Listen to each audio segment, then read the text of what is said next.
Hi, welcome to another episode of Is That a Credible Claim? How do we show it? How do we prove it?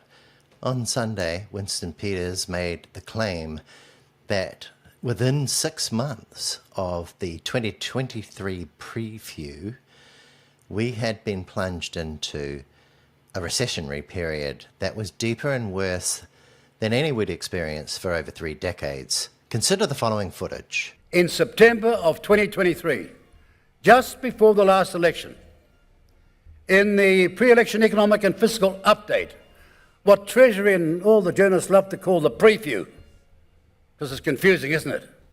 But it's the pre-election economic and fiscal update. Within 6 months of that litany of lies, our country was suffering from the deepest and longest economic downturn and recessionary retraction for over 3 decades. So, if we had actually been plunged into a recessionary period Within 6 months of that litany of lies, that was deeper and worse than it had ever been for 3 decades, we would have actually experienced some kind of recession between the 6 months from the 12th of September 2023 to the 12th of March 2024. So what happened in that period? Well, if you look at the statistics for GDP for Q1 2024, it's pretty clear that we weren't in a recession. GDP was positive. Therefore, we can't have been in a recession as Winston claimed.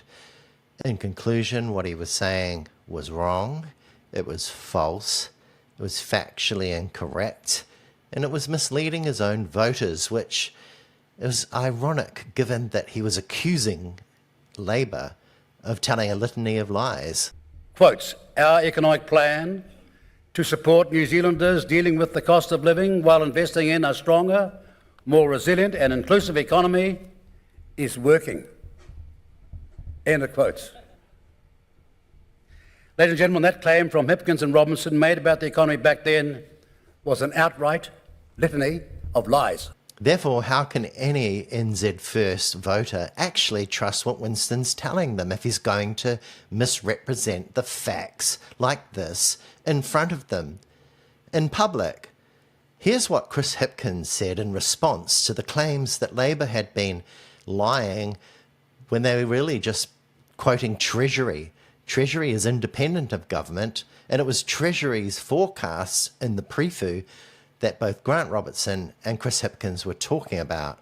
Here's Chris Hipkins. I think Winston Peters, of course, wants to attack the New Zealand Treasury because he doesn't want to admit that prior to the election, Treasury was forecasting the economy to recover, and post-election, after the government began their slash and burn, all of those forecasts went backwards. Ultimately, New Zealand's economy has been slowed because of the actions of this government. The slash and burn that this government have undertaken has resulted in nearly 13,000 jobs disappearing from the building and construction industry because they've stopped state house builds, school builds, hospital builds, and even roading projects while they reassess their priorities. Those are the consequences of the actions taken by this government. Rather than focusing on the things that New Zealanders care about, they seem to be focused more on blame and distraction. So in conclusion, this government has actually slowed down the economy, plundered us into a recession in the middle of 2024, which was not within 6 months, as Winston claimed.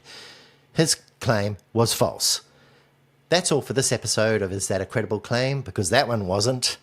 And I hope you enjoyed it, and there'll be many more episodes to come. Have a good evening.